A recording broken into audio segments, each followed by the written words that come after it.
Bienvenidos a este espacio que promueve AMAFI, Asociación Madrileña de Abogados de Familia e Infancia, y que nos brinda, a través de sus miembros, conocimiento y actualidad en esta materia cambiante y en la que es fundamental la continua preparación y especialización.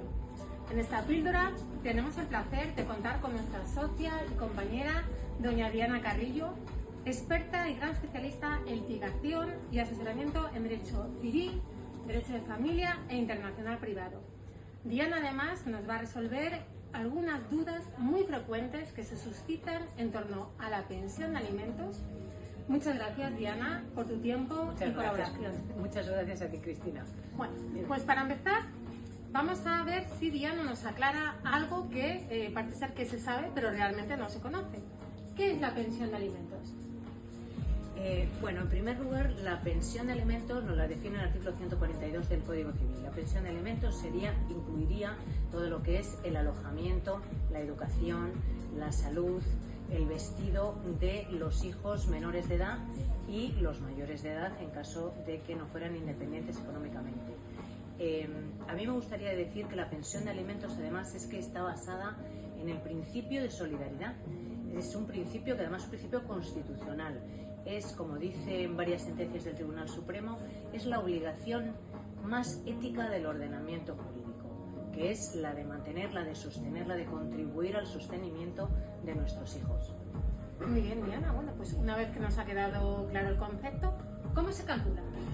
Bueno, ahí también hay quien piensa que la pensión de alimentos exclusivamente son los alimentos, pero como hemos visto, la definición de los alimentos incluye mucho más, con lo cual nosotros tenemos que, para calcularla, tenemos que tener en cuenta todos los conceptos, como serían pues el colegio, pues la educación, el colegio, uniformes, libros, que sí serían gasto ordinario, no sé, que se pactara de otra manera. Tendríamos que tener en cuenta el alojamiento, lo que cuesta también pues el arrendamiento. Luego hablaré del tema de la hipoteca, que en principio no sería pensión de alimentos, pero a la hora del cálculo sí que se tiene en cuenta.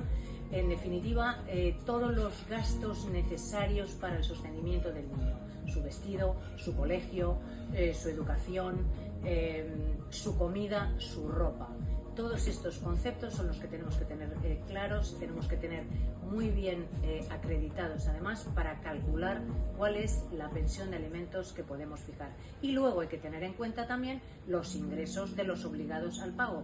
En principio podría ser el custodio del progenitor no custodio y el progenitor custodio, o en casos de que fueran los dos, ambos progenitores custodios, cuáles son los ingresos de uno y de otro. Pues a estas alturas yo creo que todo el mundo se estará preguntando, ¿y hasta cuándo dura? ¿Hasta cuándo dura? La pensión de alimentos se debe durante toda la minoría de edad del hijo, y después de la minoría de edad, a partir de la mayoría de edad, siempre que le sea necesario. Hoy en día ya sabemos que a partir de los 18 años la mayoría de los chicos lo van a seguir necesitando, siempre y cuando, claro está, que no sea, en fin, que haya un aprovechamiento y que siga estudiando, porque si está formado y no estudia, entonces podría extinguirse esa pensión de alimentos. Pero en principio, ya digo, pensión de alimentos hasta siempre en los 18 años y después siempre que lo necesite. Muy bien, Diana, pues a mí se me ocurre una pregunta también que muchas veces me viene al despacho, y es: cuando hay custodia compartida, ¿también hay pensión de alimentos? Bueno, ese es lo que llamamos un mito. Muchas veces nos dicen, bueno, pues como es custodia compartida, ya no tengo que pagar alimentos. Pues no es verdad, no es del todo cierto. El Tribunal Supremo tiene dicho claramente en varias sentencias que la pensión, la custodia compartida no exime del pago de los alimentos cuando existe un desequilibrio importante entre los ingresos de uno y otro. Si tú, por ejemplo, ganas, no sé, 10.000 euros y yo gano 800, es evidente que los gastos de los niños no van a desaparecer.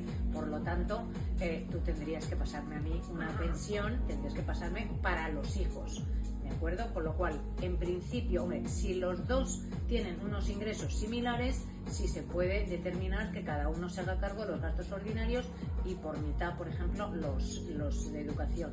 Pero si hay un desequilibrio, sí cabe, por supuesto, la imposición de alimentos en caso de custodia compartida. Con lo cual es un mito que no hay pensión de alimentos siempre mito. que haya custodia compartida. Efectivamente. Hilando con lo anterior que has comentado, que yo creo que es muy interesante, el préstamo hipotecario. ¿El préstamo hipotecario entra o no entra dentro de la pensión de alimentos? Es que el préstamo hipotecario, los que nos dice también, me vuelvo otra vez al Tribunal Supremo, porque es que al final legisla muchísimo el Tribunal Supremo en materia de familia, nos dice, el préstamo hipotecario no es una carga familiar.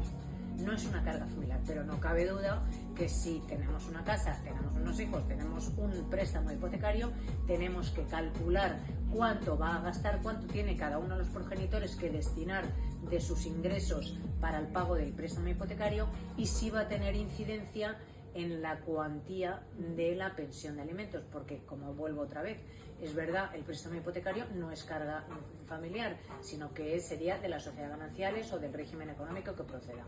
Muy bien, pero eso no quita para que el alojamiento, hemos dicho que el 142 dice que hay que tenerlo en cuenta. Bueno, pues el préstamo hipotecario lo que cubre es el alojamiento. Con lo cual, en principio, sí se debe tener en cuenta a la hora de calcular esa pensión de alimentos. Muchísimas gracias, Diana. Hay una última pregunta que me gustaría hacerte y es la relacionada a los gastos extraordinarios, que es algo que también nos suelen preguntar mucho. ¿Son pensión alimentos los gastos, las actividades extraordinarias? Yo desde luego los distingo. Distingo por un lado la pensión de alimentos, que serían los gastos ordinarios, que cubriría gastos ordinarios, los gastos extraordinarios, aquellos que no se pueden prever, y las actividades extraescolares, que es otro apartado diferente. Podemos meterlo en la pensión, bien, pero en principio no, que sería aparte y normalmente se pagarían al 50%. Pues fenomenal, pues muchísimas gracias, Diana, por aclararnos situaciones que presentan complejidad. Como veis, contar con un abogado de familia es fundamental para obtener un criterio fundado que otorgue seguridad jurídica y emocional en estas cuestiones. Por eso, desde AMAFI se hacen estas píldoras informativas que creemos que pueden ser de utilidad, porque no hay materia más humana que el derecho de familia. Muchas gracias.